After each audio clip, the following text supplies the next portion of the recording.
Hello, I'm Andy Agafangelo. I'm very proud to be the founder of the Transparency Task Force.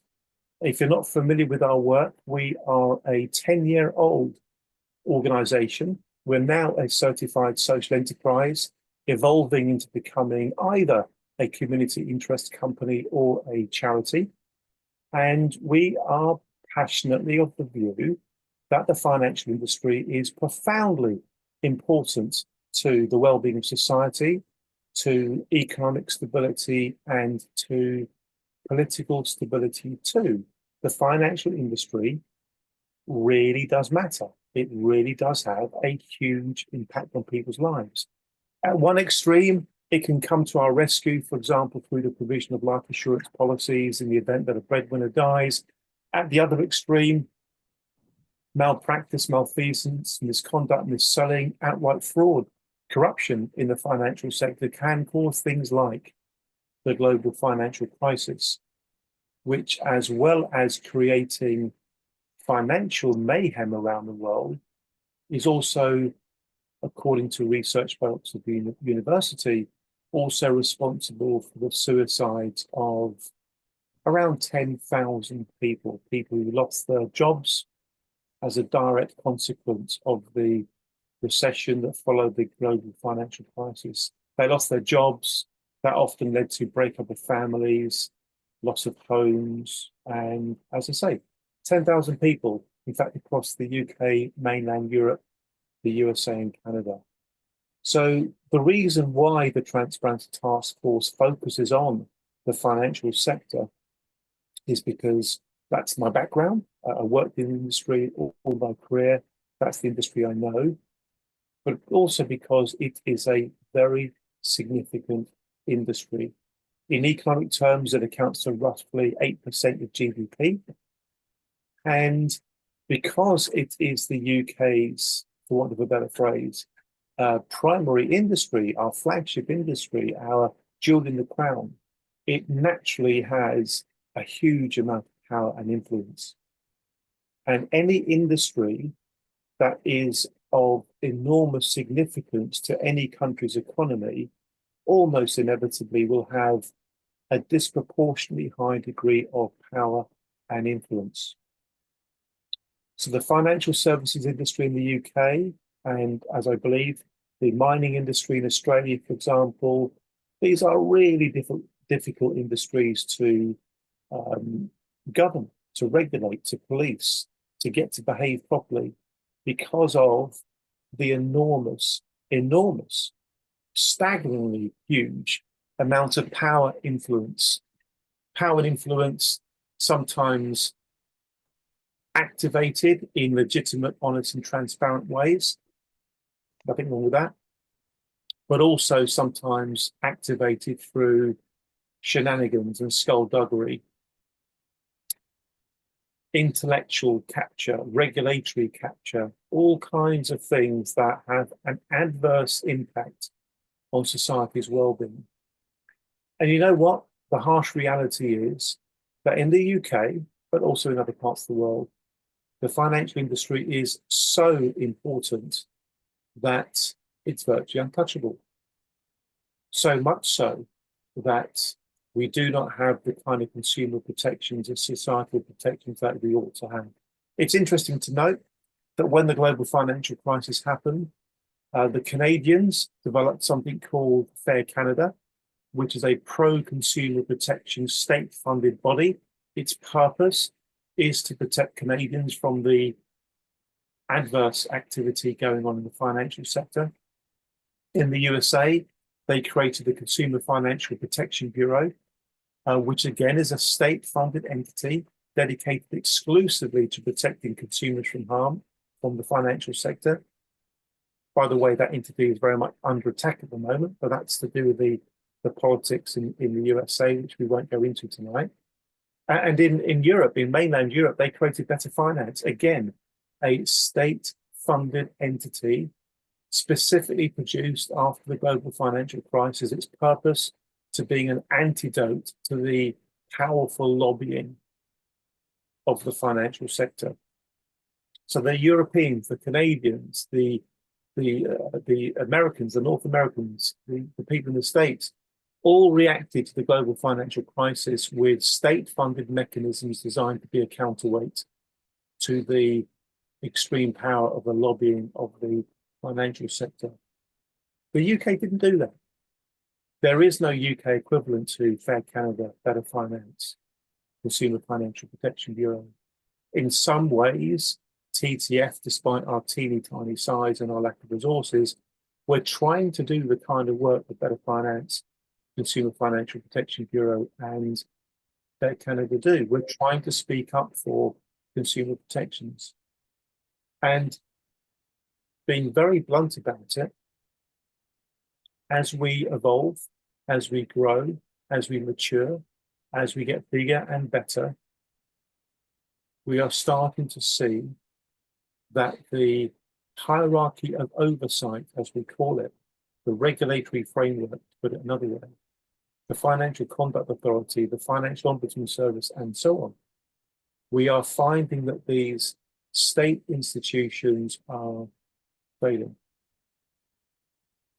And some of that failure is down to innocent incompetence. In other words, companies get things wrong. People get things wrong, so it follows that companies get things wrong. If companies get things wrong, so too can and will regulators and state entities and arm's length independent bodies.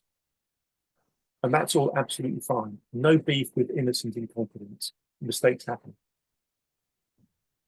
But sometimes when you start to see a pattern, you start to wonder whether there's something more sinister, more complex, more troubling. Yeah, more troubling than innocent incompetence. Sometimes what we see is willful blindness. The classic example that comes straight to mind, but there are many, is when information is given by whistleblowers to the Financial Conduct Authority that for some reason the Financial Conduct Authority doesn't follow up on. And as a consequence, harm is caused. Later on, I'll put a link in the chat to a BBC Panorama documentary about Blackmore Bond, where exactly that happened.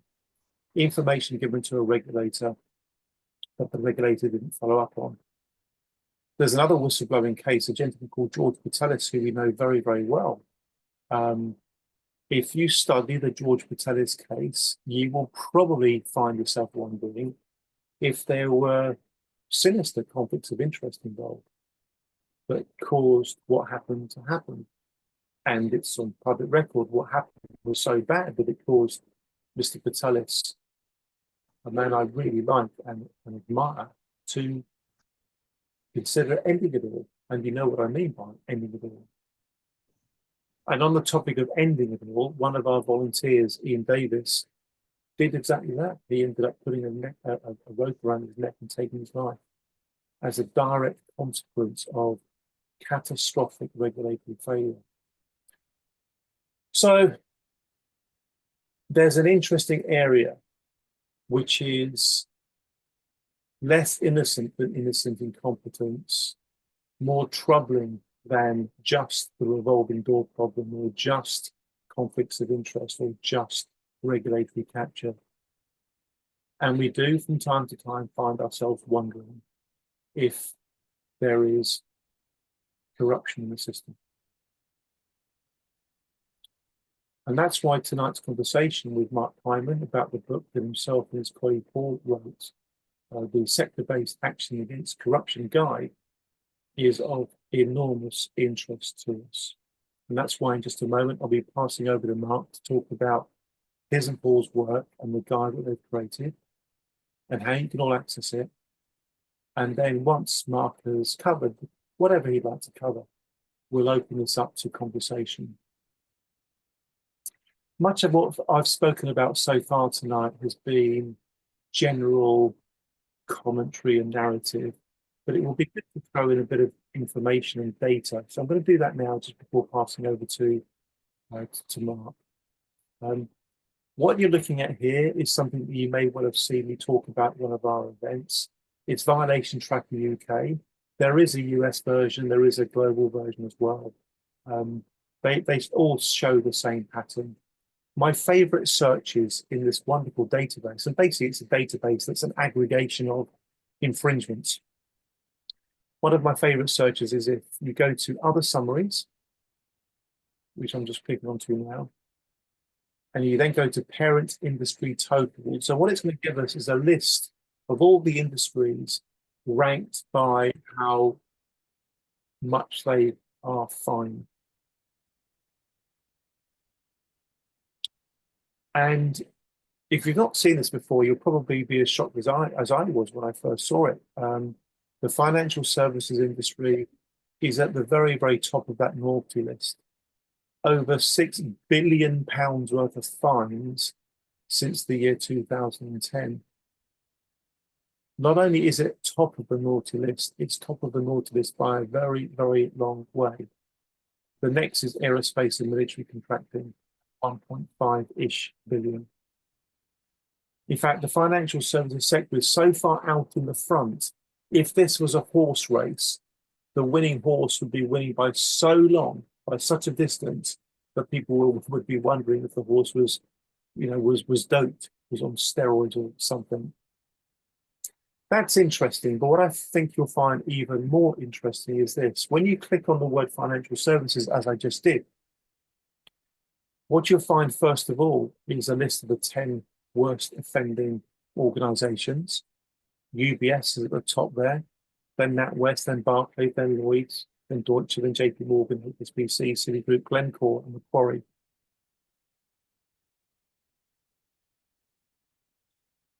And then you scroll down, you get a list of the individual fines ranked by how big they are. So the top fine was against Credit Suisse, parent company is now UBS, for banking violations in the year 2021, brought by the Financial Conduct Authority, a fine of £292 million.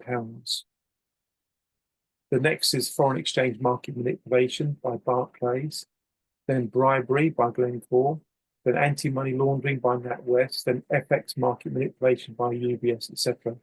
And if you scroll down and study the data, as I've done many times, you will see that there is a pattern. The pattern is recidivism. The same organizations being caught doing the same kind of things over and over again. And this leads you to wonder, doesn't it, folks, whether the regulatory response to malpractice is correct. Because all that's actually happening here is the companies are doing bad stuff. The executives, the board, the senior managers are presumably generating huge bonuses off the back of that malpractice that they pocket and don't give back, even when the organization's found out. And they treat the fine as a cost of doing business. And of course, it's not them personally paying these fines, it is the innocent shareholders, us, through our pension schemes or our investment portfolios. These are the sorts of data points that cause us to think about things that a few years ago I would not have been thinking about. A few years ago, I would not be thinking, is there corruption in the City of London? Is there corruption in the regulatory framework? Is it true that the UK's colonial past has led us to become, has led the City of London to become a world capital in illicit money flows, etc., etc., etc. What I've tried to do so far, ladies and gentlemen, before passing to Mark, which I'll do in just a moment, is simply to set the scene and explain the relevance why we, as a social enterprise campaigning for financial services reform, genuinely believe the topic of corruption to be of interest to us and our efforts moving forward. Speaking bluntly, day by day, week by week, month by month, I find myself feeling like I'm an anti-corruption activist. And I didn't think that's how I'd feel in 2025. when I set out to build the Transparency Task Force in May 2015, just over 10 years ago, the 6th of May 2015. I hope that sets the scene. Please pin your ears back. You're going to be hearing from Mark Hyman, and I hope you find this all very interesting. As I mentioned, once Mark has completed what he'd like to share with us, we'll open up the conversation, and we'll have a conversation amongst adults, telling it as it is, giving us all a chance to hear each other's opinions and express our own thoughts as well. But first, can we show appreciation to Mark for giving up his time to come and talk to us today? Mark, thank you very much indeed for being with us. Mark, when he's ready to, is going to share his screen and talk us through his guide, a guide that we're all able to access in the way that Mark's going to be explaining. Mark, over to you, sir. Thank you very much. Thank you. Right, so I hope that you can see the screen all right. Yeah, good. Okay, well, good evening, everybody. It's such a pleasure to be invited by Andy and TTF, and I hope I do him at least partial justice. I'm going to speak to you for about 20 minutes, between 15 and 20, but if I get to 20, I will just shut up, because that's enough. First of all, me, I've been doing anti-corruption directly for about 30 years. And before that, I was a finance director in a large oil company. So I had quite a lot of corruption experience, both good and bad, as being finance director of a corporate in West Africa and then China. And then I was with Transparency International for 20-odd years, heading all their work against defense and security and police corruption worldwide. The last 10 years I've spent mostly with my friend and colleague, Paul Hayward, of which more in a moment. So first of all, the really nice simple news is this book, you can download it for free. There's a link on the slides, which no doubt Andy will circulate, but it'll cost you 52 euros if you buy the hardback, but nothing if you download it. So please go ahead and download it. And what it is, let me, oh, hang on, I have to press my button on the right screen. Here we go. It came about 10 years ago when Paul and I didn't know each other. I was working full-time in corruption, and I got really tired of the fact that everyone in the corruption world, they like to admire it.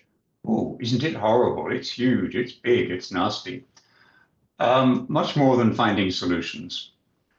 Paul, on the other hand, as an academic, was finding that most of the solutions that we and his colleagues put up on corruption just weren't working very well. So what were we collectively doing wrong? And what that led us to was what is essentially this book. And the top of the key features is the first paragraph of that slide there. It's aimed at those working within organizations or leading them or responsible for them, rather than anti-corruption professionals or auditors or accountants in civil society, all of whom have a role, but they're all secondary roles. The primary role has to be within the industry itself to set itself up with the right kind of objectives and purpose. Then the rest of the stuff is all about how this is a very practical guideline rather than talking in generalities. And it's not particularly relevant, but I always love this cartoon. It's a sort of Einstein-type cartoon that you see a lot of in the anti-corruption world. There's a fancy equation, then a gap, then another fancy equation. And the professor is saying, I think you should be more explicit in step 2. What he means is the same as I said just now. People understand that there is corruption, but they can't make the link to what are the practical things that do about it. I won't talk to you about this. I can talk to you endlessly about it, but it's the mechanics of how this particular approach works. I'll just say one thing, which is in the second line, focus on the right-hand side. Building shared understanding is a hugely important issue. if you speak to any 20 people in any industry, they'll all have quite different views on what is corruption.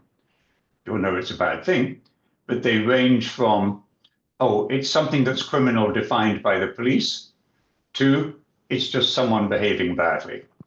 Building that shared understanding within any individual industry is central to making any step forward. Here, there's two things in this slide. One is the more you talk about corruption, the more you frighten people, both people who are doing something about it and those who are responsible for regulating it, because it just seems too enormous. And so unless you define the problem more concretely, you can't actually make much of a progress towards a solution. But the second piece of the reform concept is that corruption is a management issue. It's actually from the leadership all the way down to the bottom, which behaviors get inculcated, which behaviors are permitted, which behaviors are rewarded. To be very specific here, this is what the head of NATO said to me about a decade ago. She said, Mark, in order for this to work within NATO, anti-corruption has to be part of the organization's DNA.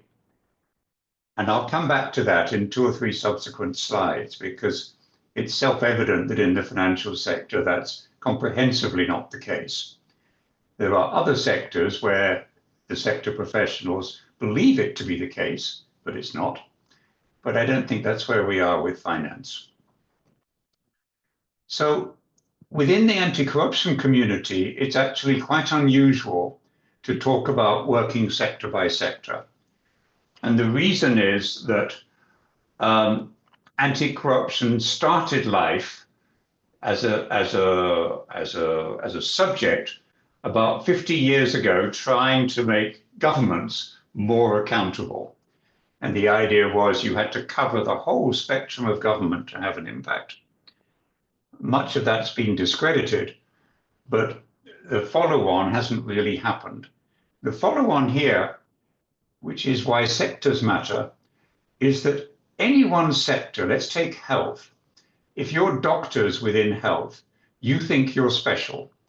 If someone comes along and tells you how to behave, you're not going to take much notice of them, not unless it's a doctoring problem. Same thing if you're an engineer, same thing if you're a teacher, same thing if you're a military officer.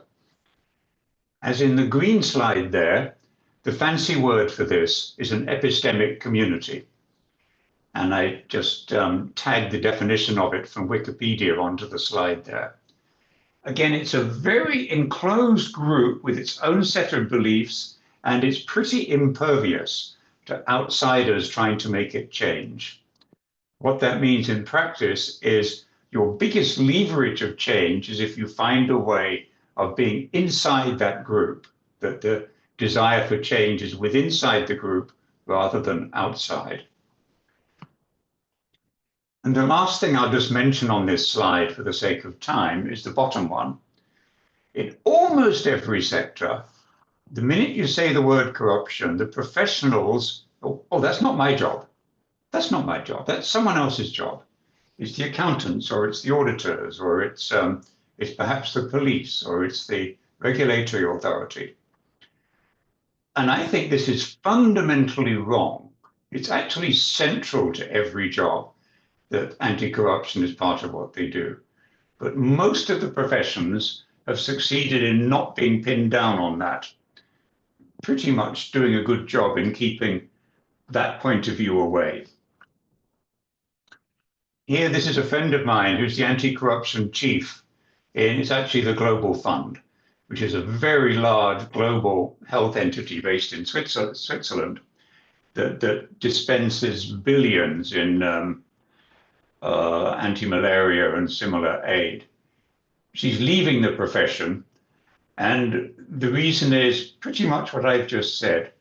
It's disappointment with the readiness of my professionals, in her case, that means the doctors, to deal in to take responsibility for anti-corruption.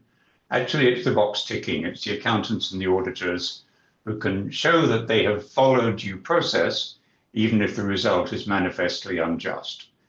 And I think this is a very similar thing to what you see in the current regulatory initiatives in the financial sector. I won't take you through what is a sector, it all gets a bit technical. Here's a bunch of them, but you'll see that financial services pop up in at least half a dozen categories within financial. So we're going to delve in a little bit into the detail here for a moment of how you can tackle this issue in a sector. There's two examples here. One is health and one is the police, where you disaggregate the problems into something very specific. So let me just give you, where are we?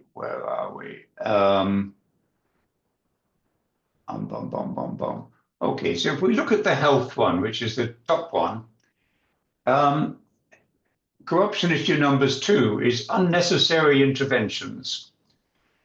I was working with the health minister in Greece for some time. That was his number one problem. The whole community of doctors were prescribing all sorts of unnecessary interventions because they made lots of money out of it. Now, that's easy for them because they are the official body. It's not corrupt in the sense of an illegal act because, well, they are the principal people in the profession. But it's an example of how what we would genuinely call corruption has actually become fully legal and fully recognized within the sector. The second slide there is talking about police corruption. Again, not today's problem at all, but I just want to point you to one issue there, number 27. It's got a very grand title. It's called Noble Cause Corruption. And what that means is if you think of what is the core purpose of a policeman, and most policemen define that as putting the bad guys in jail. So noble cause, what that means is, I know this guy is a criminal, so it's my job to find the evidence to put him in jail, which is what you and I would call corruption, because there might not be the evidence. He's taking it as written that this guy's a crook, so it's his job to find the evidence to put him in jail. So it's a kind of complete inversion of how you think policemen should really be behaving. And I just put up food for thought there, that I think last time I saw a survey of what people thought about bankers, they thought that their prime purpose was to make bonuses. Well, that's what this looks like. Except nowadays, it's very explicitly called corruption. I'm not going to talk about this, it's getting a bit technical. This one I'm going to talk about just for a moment. It's not your subject at all. It's actually the 35 top military chiefs in Botswana is the slide there. And the list of issues is all the corruption issues that you usually find in a military force. And the black bars are how many of those senior military people voted for which was the most important issue that they faced, that was corruption. So the most common one in the middle is corruption in promotions and personnel rewards. That's not a surprise. But the number 2 there, which was control of intelligence services, that knocked that whole group pretty much to the floor. They had all voted for it. Not one of them prior to that day had considered that to be corruption. But what it was lots of organized crime groups were using remote military airfields to overfly Botswana with drug flights. And the reason they could do it was that they were using military intelligence, or rather they were paying military intelligence to give them all the information about when they could do it. So the point I'm making here is that amongst any group within any sector, having them agree what is corruption is a surprisingly fluid, amorphous thing to do. I happen to think it should be part of professional training, and it should be a completely essential part of professional training.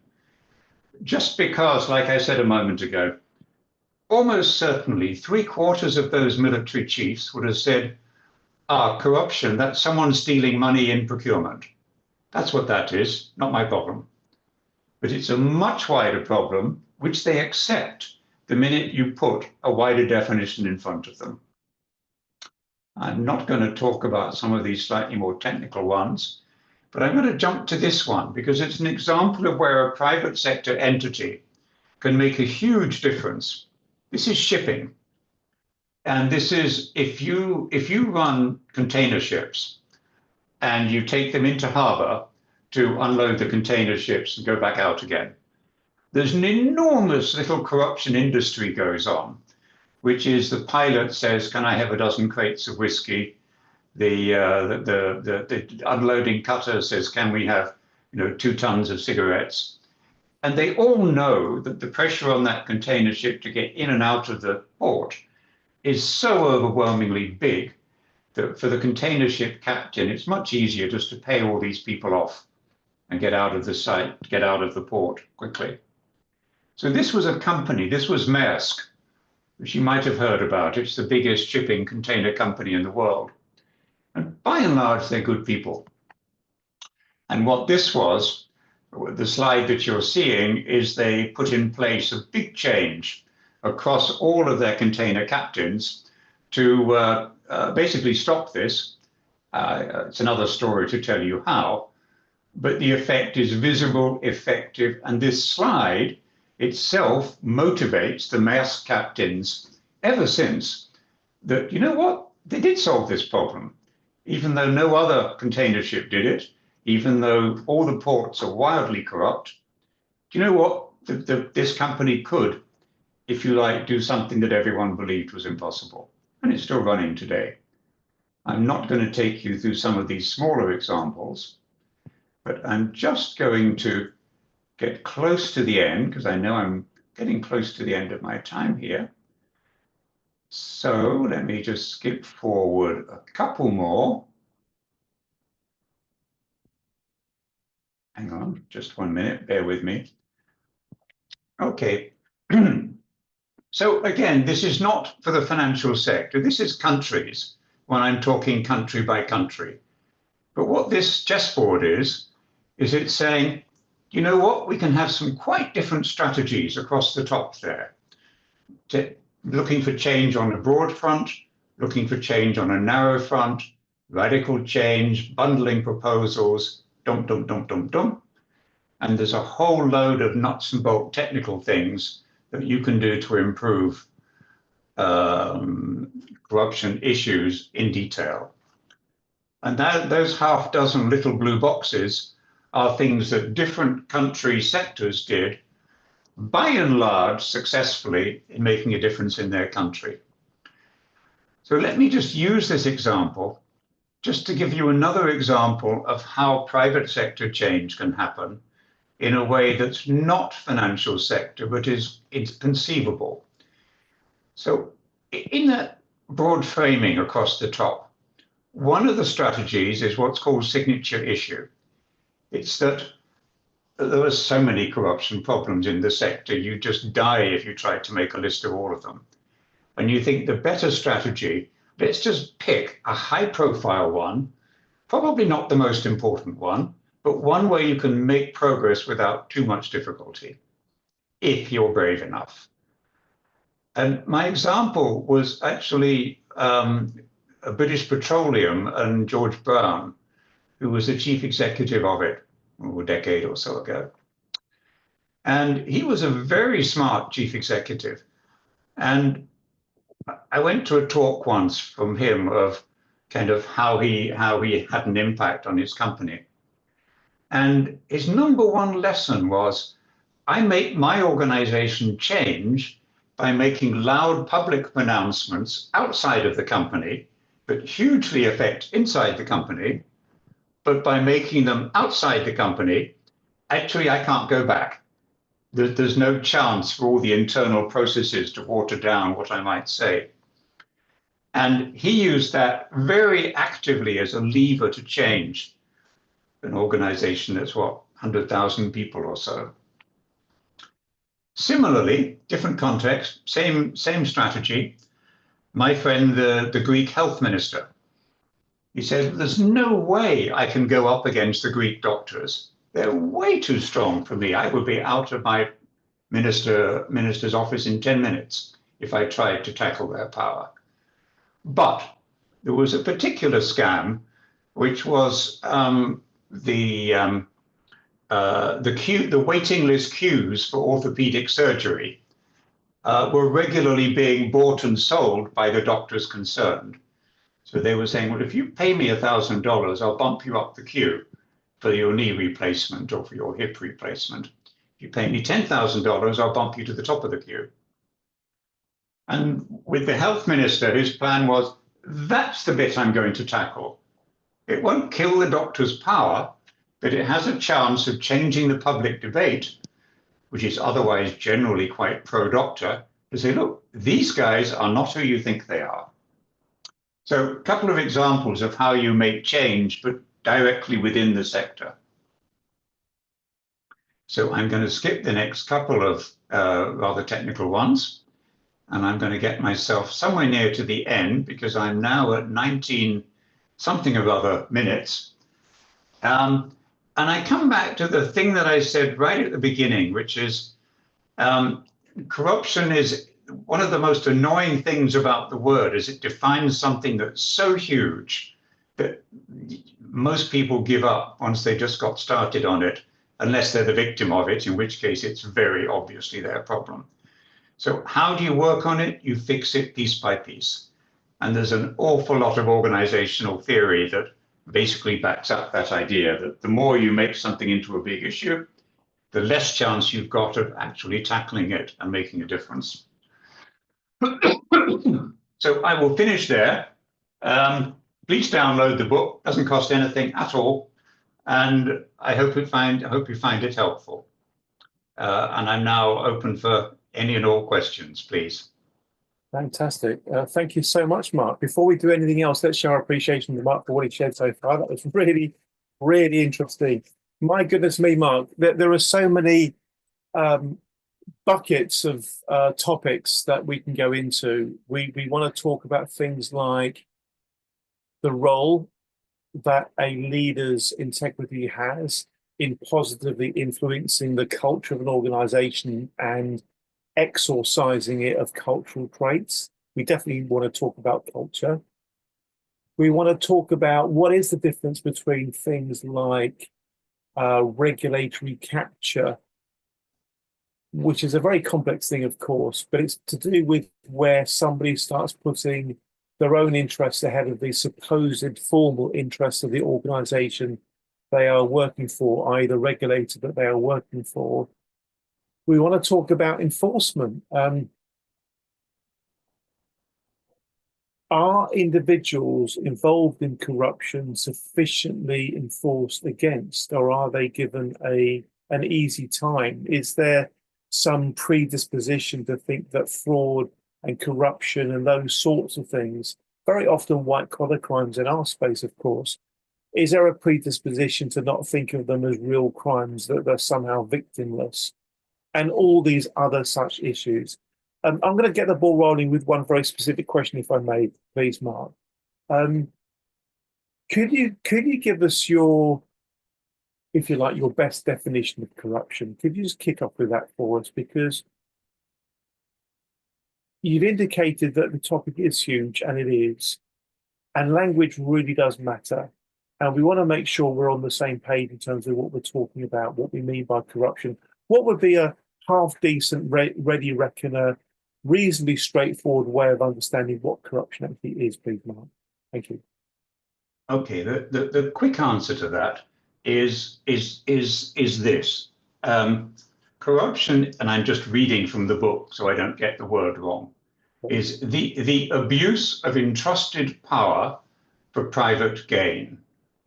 So it's the abuse of power for private gain. So it doesn't say it's illegal, because often the corruption is illegal, as I mentioned. It is an abuse of power. It's almost always an abuse of entrusted power, because that person has been given responsibility or fiduciary duty or similar. The bit of the definition that is often in question is for private gain, because certainly that's mostly the case because people make money from it. But actually, what happens quite a lot is when you've got groups of people who might be a clique or just the leading group within a company who are making money, it's actually almost for organization grade gain or for small clique gain or for the gain of the group to whom you happen to belong. So it's not necessarily private, it can be rather wider than that. That definition gets a bit muddled up when you talk about things like, when you talk about governments, but let's just not go there for now. The quick answer to your question is the abuse of entrusted power for private gain. That's the definition that was first developed by Transparency International in 1993, then adopted by the World Bank. And since then, every person and their dog have argued about it and added lots of little better pieces to it, but it always comes back to being more or less that. Mark, that's so helpful. I'm going to play with that definition, if I may. I'm going to put to you various scenarios. And if you can, and I'm not going to get technical at all about it, but if you can, give us a feel for whether you think what I'm describing is or isn't corrupt. Okay, so, and all of these are real situations. So if a bank were to sell complex financial products, for example, doesn't matter what it is, but let's say derivatives, interest rate hedging product mechanisms, complex financial instruments. If a bank were to sell them in such a way that the person, the business typically that they were selling them to, would not understand the real risks associated with that product, and as a consequence, the product went on to cause that business, that individual, huge amounts of harm. We know it's mis-selling. We know it's fraud by misrepresentation or omission. We could argue that it is also the abuse of entrusted power. There would often be a relationship between the relationship manager at the bank and the individual that's buying the financial product. We could argue it's also the abuse of entrusted power for trusted gain. Sorry, for personal gain. That's a typo in my notes there. I'll change that. And the personal gain here would be the bonuses generated by the individuals, the share price escalation, etc. Another similar example, just to throw this in quickly, Wall Street in the States, the chief exec earned many millions of dollars as a consequence of the entire bank fabricating new account sales that led to an improvement in the share price. Again, it's the abuse of power, personal gain. We know it's fraud. We know it's mis-selling. Could you argue that it's also corruption? Because that's a really powerful word, corruption. It's so powerful. It's almost so powerful that it's a unifying force. And that's why this topic's so interesting, because if we can correctly label some of the stuff that we at Transparency Task Force are routinely encountering as corruption, it's such a great way to kind of label what we're dealing with. Mark, what are your thoughts on those scenarios? I know I've not got into any detail, but could we argue that if it meets your definition of abuse of entrusted power for personal gain, is that corruption, or could it be corruption? Your thoughts, please. Yes, definitely. I think the answer is certainly yes. For the reasons that you've said, I think the one bit where, if you like, life is a bit different from the easy definitions is that in that example, basically the whole bank is set up to extract money out of those highly complex derivatives. Yes. So your definition of private gain gets a bit more flaky because essentially you're talking about the bonuses of all the people who are doing the selling. But it's not just that, it's also all the people above them and below them in the system who are enabling it. But that doesn't stop it being corruption, because this question of that's the bit of the definition that's always been the most sort of difficult to tie down, but also it just is a complicated concept. So sometimes it just is difficult to tie down. I think the answer is definitely yes. I think the parallel, if I use a government parallel, is what today is called state capture. Yes. So in a government sense, you would look at, let's take somewhere like Uzbekistan, to take one of the more obvious examples. Basically, if you're one of the elite, you write the rules, you write the laws, and those laws are written for you to gain maximum profit. So is it for private gain? Well, it's certainly true, but it's also true for the whole panoply of everybody associated with your regime. And there was a wonderful quote from the prime minister, I think it was that country. He said, "For my friends, everything. For my enemies, the law." In other words, he has written the law to be such that it beats up his enemies. And I think when you find a financial company doing the derivatives example, to take the one that you mentioned, where it has been pretty well shown that these things are deliberately overcomplicated. Yes, that's right. That's actually the whole government of that company setting itself up to extract money improperly from its community. Fantastic. This is such a great conversation for us to be having, Mark. We're going to go from Mark Pyman to Mr. Mark Bannister, who's raised his hand. Mark, thank you. Mark, thank you for your exposition this evening. I watched with interest one of your slides. It's the molehills. And I thought to myself, that's a very apposite slide for two reasons. They're small and there are lots of them. And I am minded to recollect that New York City used to be a very dangerous place. And although Mayor Giuliani has done some pretty horrendous things subsequently, when he was mayor, he did one very good thing. He said, if we are going to clean up New York City, we have to start at the bottom. We have to start at the streets and work upwards. We cannot work downwards. So any transgression of any kind must be prosecuted. All transgressions of all kinds must be prosecuted. And he worked his way up. If you aren't clean at the bottom, you cannot possibly be clean at the top. And Andy, I wish to ban the use of this term mis-selling. It does not exist. It is a euphemism for a completely corrupt activity. It is, in fact, it is interesting to me that you should even waste your time asking Mark whether he believed it corrupt, because I know you know the answer and I know he knows the answer. It is by definition corrupt. These are products, as you know, I understand them all too well, that have a legitimate purpose.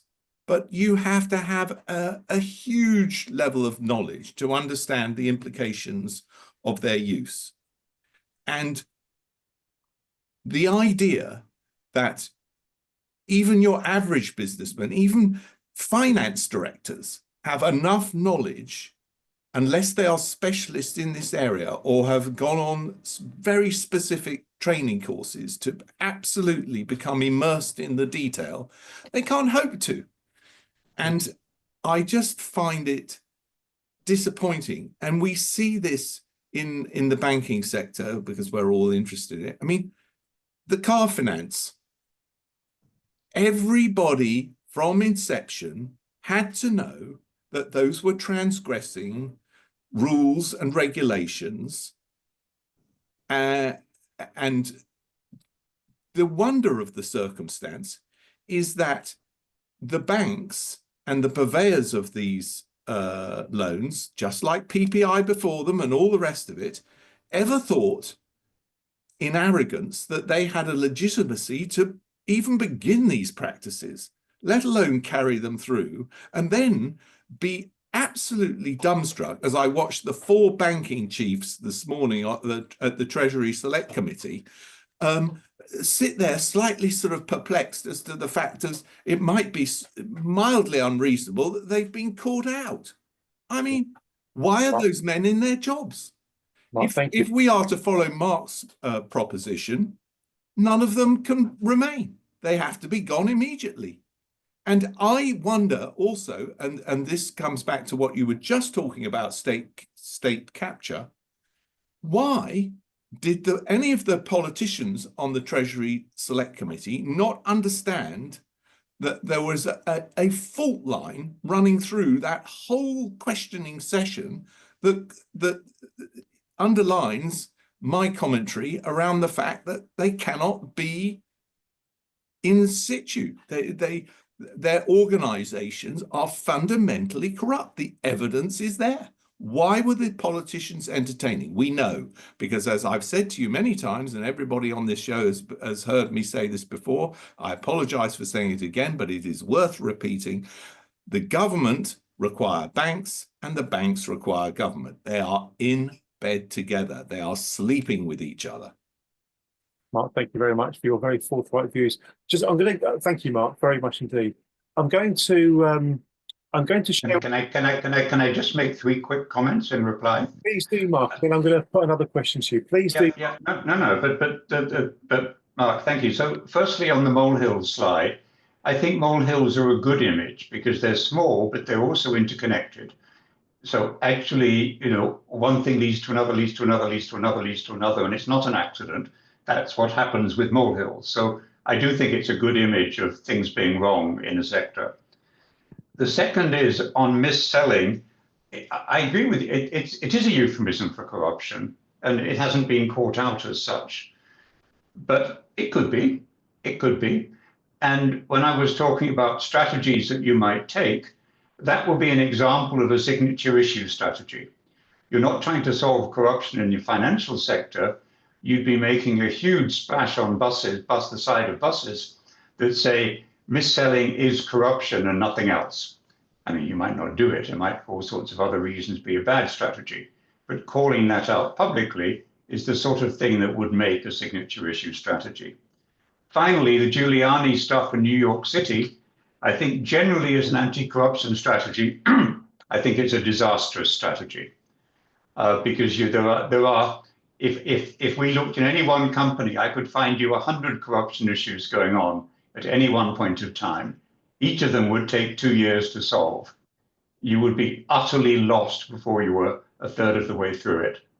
So actually, as a strategy, I think what he was doing, he wasn't actually working from the bottom up.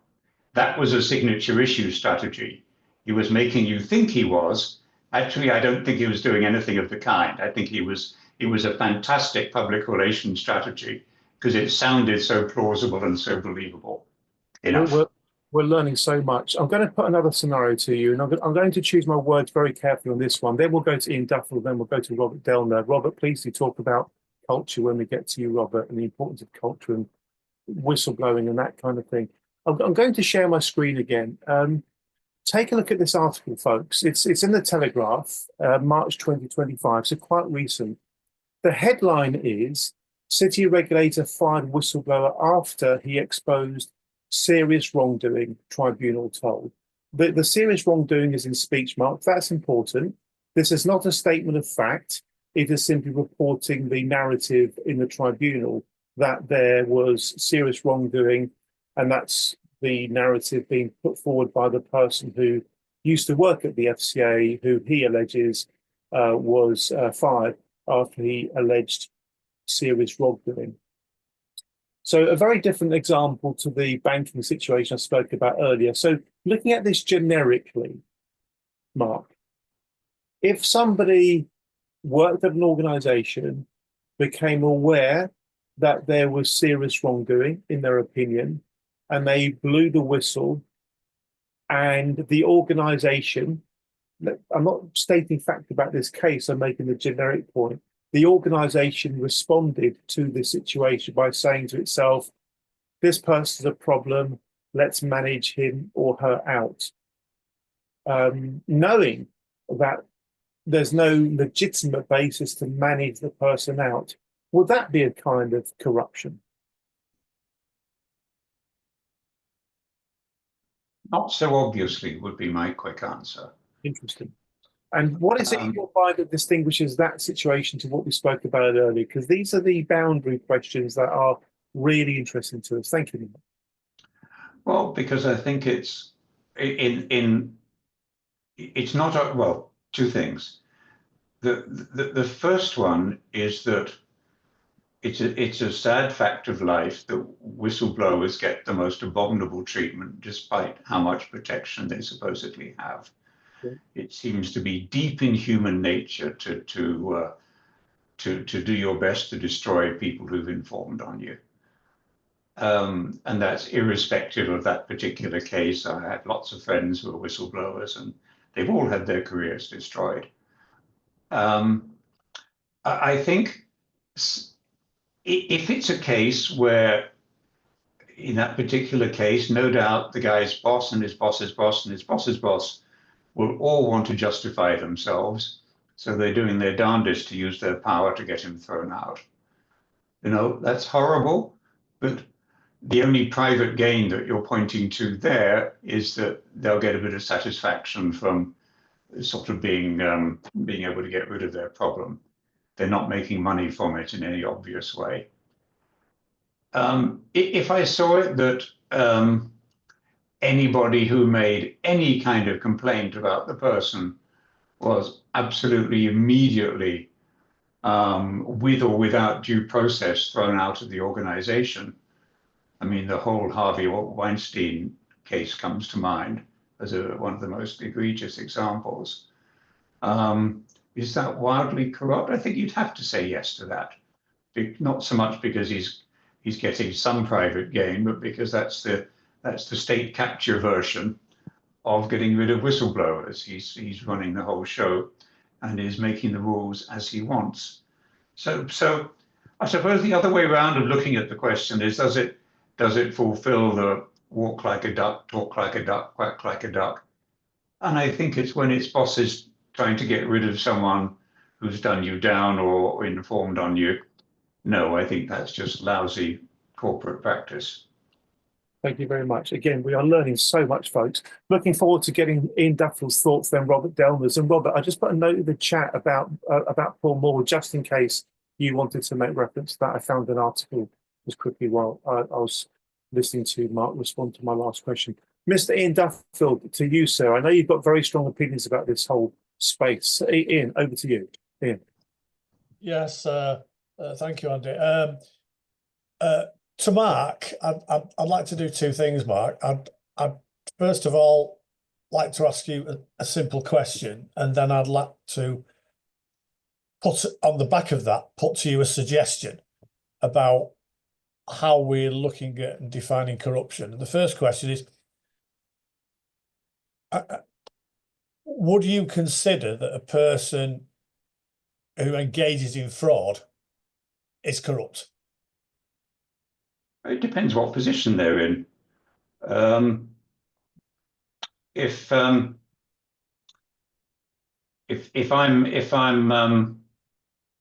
I don't know, if I'm selling you this watch and I'm telling you that it's a Gucci and it's worth $5,000, and you pay me $5,000, I'll go away happy.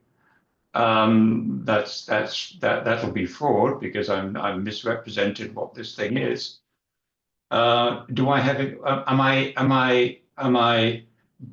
the possessor of entrusted? Am I in an entrusted, powerful position? No, I'm not. I'm just ripping you off. So quite often yes, but equally often no, I think is the annoying comment.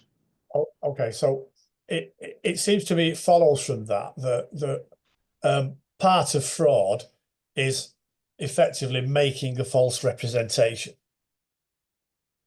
So regardless of what stems from that, that's an act of deceit. You know, you're making a false representation, you're lying, and in some cases, people generally feel that that is for personal gain. But if you actually take a look at the definition of fraud in the Fraud Act 2006, it seems to me that it makes it quite clear. And what the Fraud Act says, excuse me, is that a person commits a fraud if they dishonestly make a false representation, and if they intend in making that representation, one, to make a gain for himself or another. I think that would be easy to say that, yes, that's corruption. But it also then goes on to say, or to cause loss to another, or to expose another to a risk of loss. Mm-hmm. And there what we're seeing is what Andy, I think, has just talked about, where a whistleblower, to force him out of his role or his job or his livelihood, might not be seen as a personal gain by the person doing it. But if in doing that, they somehow lie about what that person has done, and again, this comes back to the key of a misrepresentation, they're certainly causing that person a loss or exposing them to a risk of loss. So if we sort of expand that, what we're saying is it might not be necessary to an individual make personal gain, but merely the fact that deceitfully they put another person at risk of loss, even though they themselves might not make a gain out of it. And to me, that makes it corrupt, because the corruption is not in making the gain, but the person is in lying, being deceitful, and putting somebody else at risk of loss, rather than just making a personal gain. So just interested on your thoughts on that. Yeah, well, I think the way you quote the Fraud Act, making a false representation and either making a gain or causing the other to have a loss, I completely agree with that. I don't disagree with that at all. I think the example I was giving you just now about the watch here doesn't really, it doesn't so much take issue with that. It takes issue with, am I in a position of entrusted power? Have you some solid reason to believe that it's part of my job description to, I don't know, to make you better or to build a safe bridge or something like that? Am I in a position of entrusted power whereby you have reason to believe that it's my job not to deceive you? In this case, I don't. I'm just deceiving you because I feel like it, or I'm causing you loss because I feel like it. Right. So part of the corruption needs to encompass the fact that the person is in a trusted position. In a trusted position, that's right. Yes. But if I'm accepting what you say, in a sense, I am trusting your word. No, that's taking it too far. Okay. All right. That was why I was, where I'm going with this is because over the last year or so, since I became involved with the TTF and as part of the Campaign Woodford Group, I have become increasingly of the view that the Treasury is ultimately engaging in corruption. Because what they are doing, in my opinion, is enabling organisations and people like the FCA to make misleading representations and themselves make misleading representations, which are putting certainly retail investors or the general public at risk of loss. They might be sitting there thinking that they are behaving acceptably because they are not making a personal gain, although I'll dispute that because there seems to be the people running like the Gadarene swine to committing these acts for the purpose of personal development in their careers. And I'm thinking of people like Andrew Bailey, who presided over a significant number of very, very bad acts by the FCA, yet ended up in the Bank of England. And we're seeing things similar going on. And if you take it to the extreme, we see leaders, as in prime ministers and other country leaders, repeatedly mislead the public for the purpose of getting back in power. And they're getting back in power or staying in power. Notably, Donald Trump, for one example, is the ultimate, if you like, betrayal of people. I'm saying all these things which are not true, and Starmer's been guilty of it. Trump is most definitely guilty of it. My whole purpose is simply to get back in power. But it comes round to this: if you voted for a politician who then makes misleading representations, the fact that they have been voted into a position and subsequently in a role where they have this influence makes them a trusted person, then we get into the point where, unfortunately, we're starting to look at it where a significant number of people, not all people, but a significant number of people in governments are guilty of corruption, even though they might not be personally gaining on the face of it. They are misleading people and putting those people at a risk of loss. Really interesting stuff, Ian. We'll go to Mark to see if he wants to respond to any of that before then going to Robert Delmer. Mark, any comments in relation to what Ian said?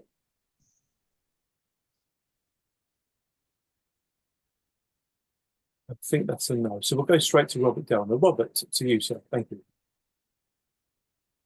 Yeah, thank you, Mark. That was very informative indeed. I heard you speak, and also Mark Bannister spoke about molehills before, and of course there's this famous expression, you can make a mountain out of molehills. And that made me sort of think about in my own career, and I'll make a link to culture here shortly, but in my career, I was an investment banker for many, many years. I saw a host of different forms of corruption, and the most obvious one was insider trading. It was obvious to me quite early on when I started in the industry that there was a progression that had to be made. Progression meaning, getting into more senior positions was based on your, let's say, your ability to put down or not react to some of these activities. And it was almost not quite a rites of passage, but it was certainly became more of a privilege the more senior became in the organization. And I can recall situations where senior syndicates was actually formed to perform some form of insider trading activity. And of course, as a young finance professional, you look at that and you go, well, if that's what I have to do to get promoted and be part of the senior management team eventually, then what do you do? And culture, of course, comes in because the bottom-up approach, and I appreciate that in your outline, you use a lot of technical aspects or operational aspects, how to combat corruptions, which is great, because in my own experience, working with culture hasn't worked very well.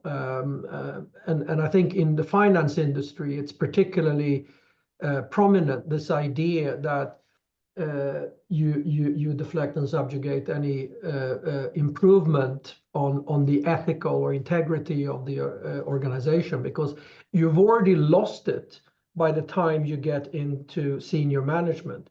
I think Andy will know what I talk about as well when we mention this idea of grooming, which has come up recently, and that as a young professional, you're actually groomed into an acceptance of what is going on.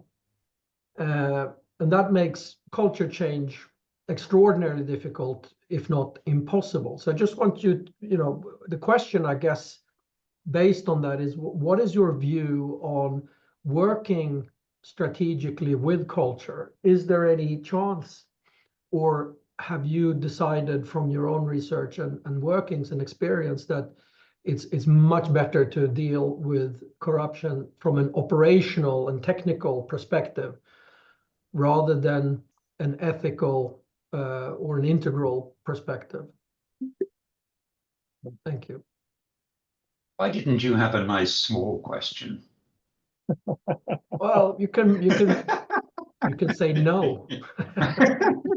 Be a short answer. Okay, so the very short answer to your question is you absolutely have to do both. The reason we focus on operational matters is actually nothing to do with ignoring culture, because actually there are some cultural sides to this, which I'll come to in a minute. It has much more to do with the fact that the minute you position something as being too big, you've lost your audience. So you just have to make it smaller pieces. And in fact, those quotes that I made at the beginning and the end, ending reflections and so on, those were both from what I think of as one of the best organizational theorists that's ever been, who's an American called Carl Weick, whose book is called, I don't know, Organizational Behavior and Culture or something like that. So the operational bit, firstly, does absolutely not mean ignoring culture. Secondly, the other big debate in the anti-corruption world is to what extent is your strategy on promoting integrity, and to what extent is your strategy on tackling corruption. And it's a whole mix of issues as to when it makes more sense to do one or the other. To give you a couple of country examples, I'll give you a couple of company examples. So in the defense sector, by and large, if I'm talking to large defense companies in the US, we have lots of corruption issues, but by and large, the operational questions are around corruption this, corruption that, corruption the other. It doesn't mean there's lots of integrity stuff as well, but it's a sufficiently mature environment that, well, if that's what it is, let's call it that and then see what we do about it. On the other hand, one of the best companies I worked with is a Saudi Arabian company, where the minute you say the word corruption, it has such powerful connotations in an Islamic world that basically your organization falls down around you. It just doesn't function if you're trying to thread corruption or anti-corruption issues through the company. And it's not a question of euphemism, as it would be in a Western company. It actually just wrecks any form of collaboration within the company. So there, we only ever used the word integrity, and they did 2 or 3 fantastic changes, big, complicated, difficult ones, because the leadership wanted to make it that way throughout the organization.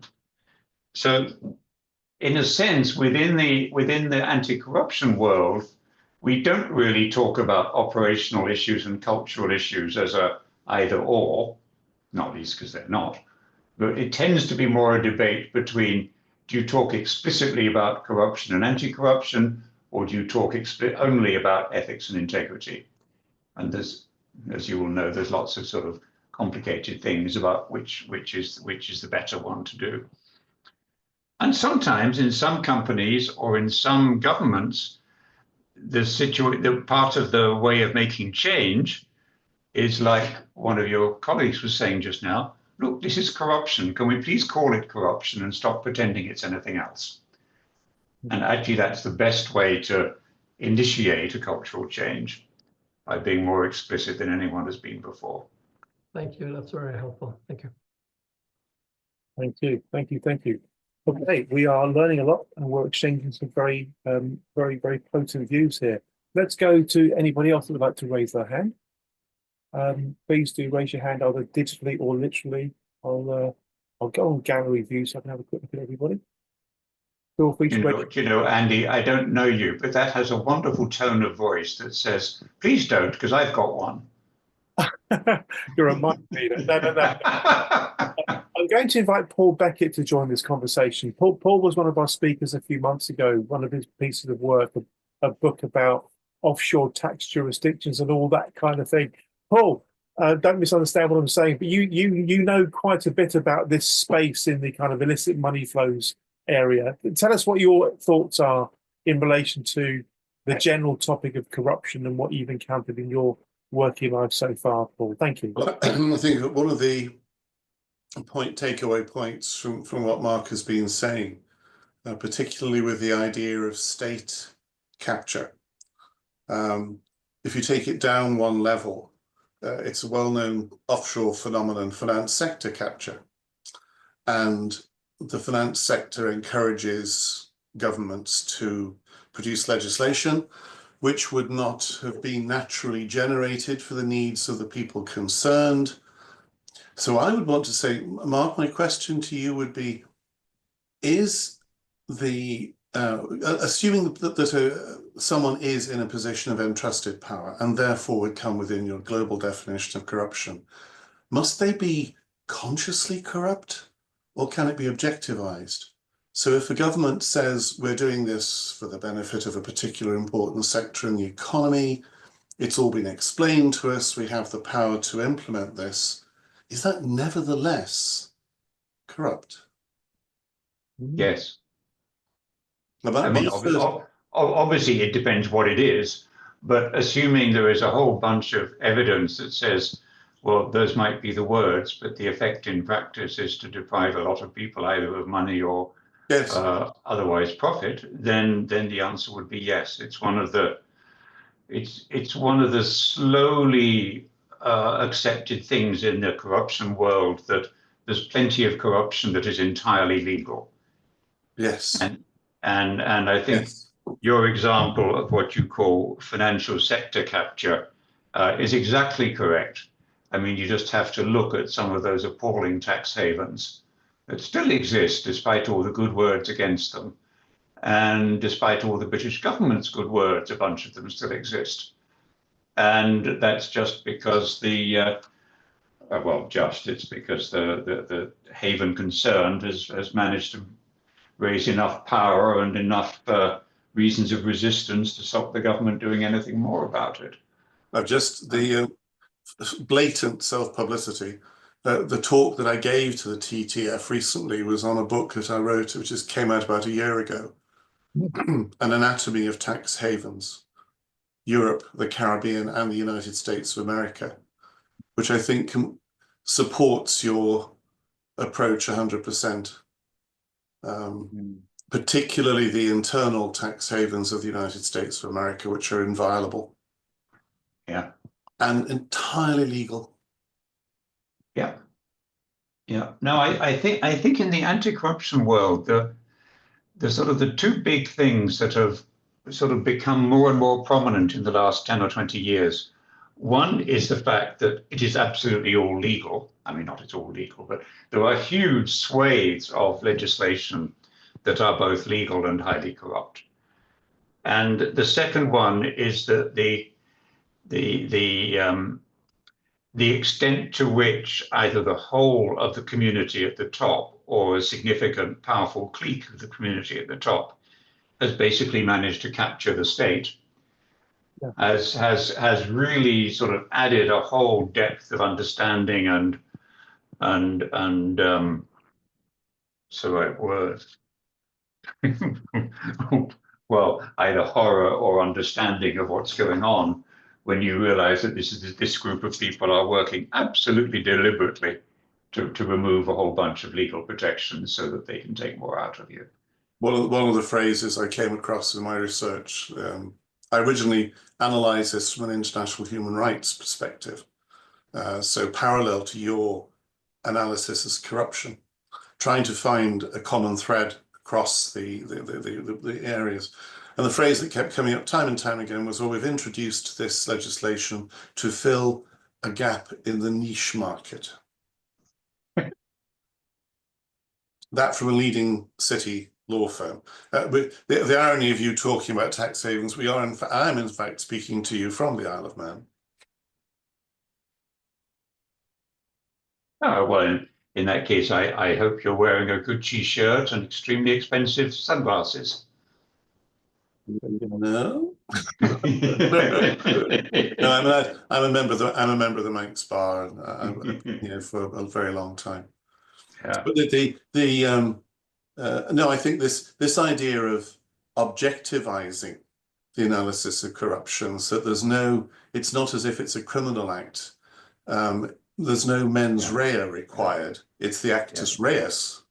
Yeah. And the other thing I think is that perhaps corruption analysis is the poor relation of an obsession with AML, CFT, and countering proliferation finance, which seems to occupy most people's every waking moment. And the Isle of Man is very, very, very highly regulated, extremely highly regulated. Yeah. But it focuses on money laundering, terrorism, and proliferation finance. We have bribery legislation parallel to the UK and anti-corruption legislation. In my professional life, the focus that my clients have is on meeting AML, AML standards. Yeah. The concept that, as you said, if it's legal, how could it be corrupt? Yeah, no, I'm with you. I think the way in which the AML in the civil side and security and counter-terrorism in the national security side have just taken over everything, and we are indeed the poor relation, which doesn't mean, well, I suppose that's literally true, isn't it? Anyway, enough. There's a very interesting database I've been made aware of recently called Trump Tracker, and I'm not talk about if you like, the party politics of this. I'm trying to keep this very generic and non-political as such. However, I'm sharing this with you all because you might find it interesting. And just a question I'll leave hanging there is whether it could be argued that there are corruption type activities going on in the USA in a deliberate attempt to overhaul the many and varied checks and balances that have been built into the US system over many, many years. I won't develop the point. I'll leave it for you to mull that over, but do take a look at Trump Tracker. And a few weeks ago, I'm very proud to say, I am very proud to say that TTF became a co-signatory to this letter. It's basically a letter to the officials in the United States pointing out the huge concerns that civil society organizations, campaign groups, activists like us have about the way that the regulatory framework is being interfered with by government. And that idea that our regulators ought to be independent of government is a concept or an idea, a notion, a belief, a value that for many years has been held to be a very important part of the regulatory framework. If you have governments able to interfere with regulation, then surely the narrative would go, surely you're setting the scene for corruption. We're going to go back to Mark for his final comments before we wrap up this, what I think has been a really informative, educational, and frankly thought-provoking conversation. We're going to go to Mark for his final thoughts, and then I'll close the meeting. Thank you, Mark. Okay. Well, a small thought and a big one. The small thought is I just put a link in the chat. It's via a man called Robert Rothberg, who's a well-known anti-corruption guy in Washington, and he's just done a bit of a similar thing to that Trump article that you sent round just now, Andy. It's well worth a look. Again, it's quite a good compendium of all the things that are changing for the worse. The bigger thought is I think you if I'm going to, what's the right word? If I'm going to be bold and put a strategic mind on, I think what you're doing with TTF is really good for two big reasons. One is that you start off, as you started off this introduction, by saying this is a very essential part of any modern government, any modern state life, to have a thriving financial sector. Because one of the odd things in the anti-corruption world is there's a very uncomfortable alliance between the people who basically hate something and want to shut it down and people who want to improve it. And it's actually quite a good thing to put yourself very unashamedly on one side of the fence or the other. Because I think there's plenty of people who see all the greed and all the horrible stuff going on in the financial sector, but that doesn't stop it being an essential, or some of it being a very essential part of modern and good economic life. And I think the way you position yourself so clearly on that, I think is really a big plus. Thank you. I think the other big plus is that the temptation of almost everybody, almost all the time, is to go down into the very specifics of something that's wrong.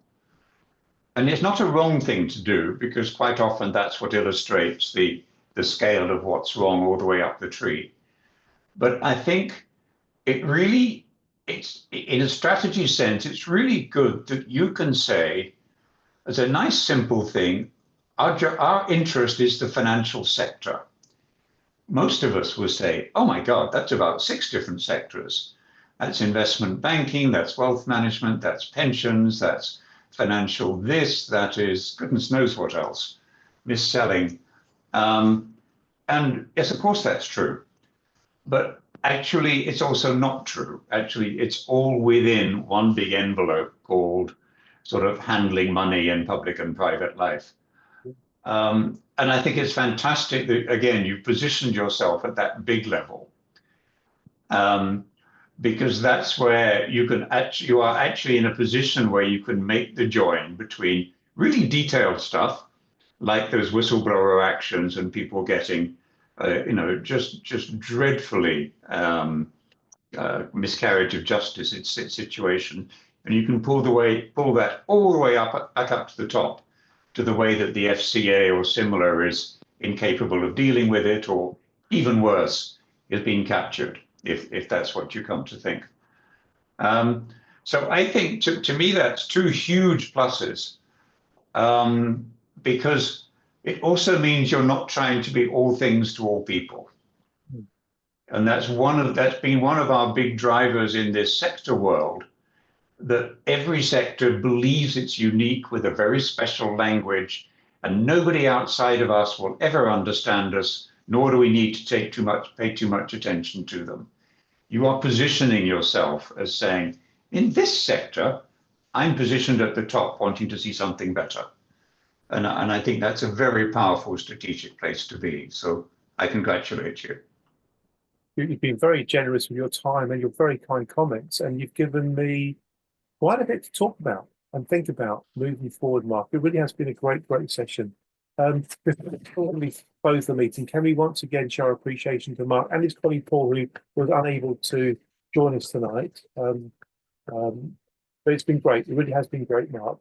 I'm going to close tonight's conversation by making reference to a quotation I refer to quite a bit.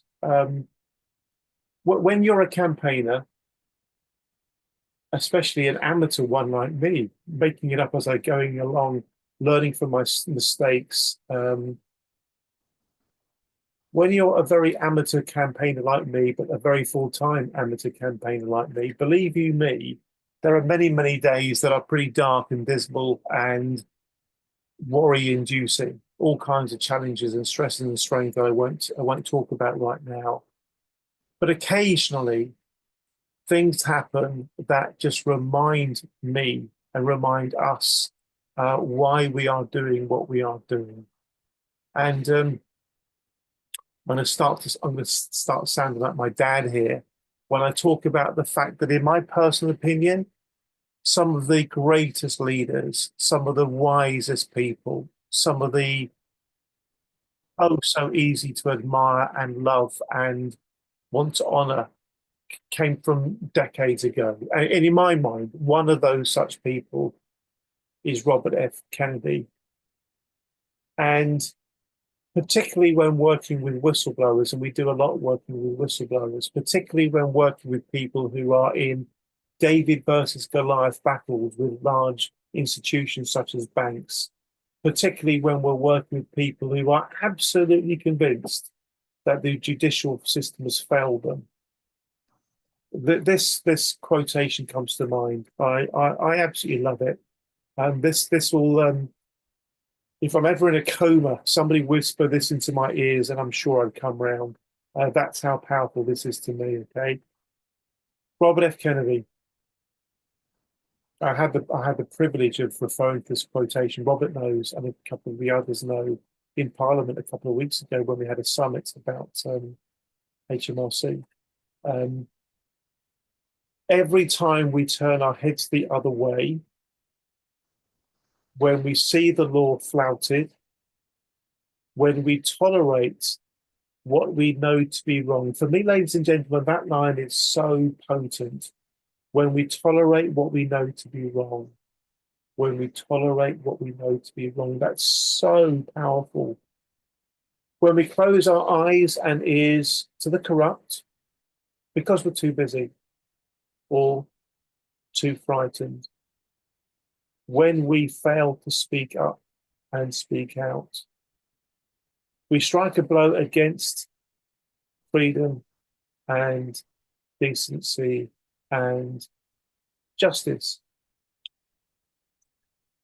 I genuinely believe, speaking straight from my heart and straight from my soul, that we are co-creating amongst us a movement for change that is both noble and necessary. We are purposeful, we are motivated, we care, and that's why we're doing what we're doing, because we collectively are refusing to tolerate what we know to be wrong. And that manifests in all kinds of ways. Speaking truth to power, responding to consultations, talking to journalists, cheering up a whistleblower who's been shafted,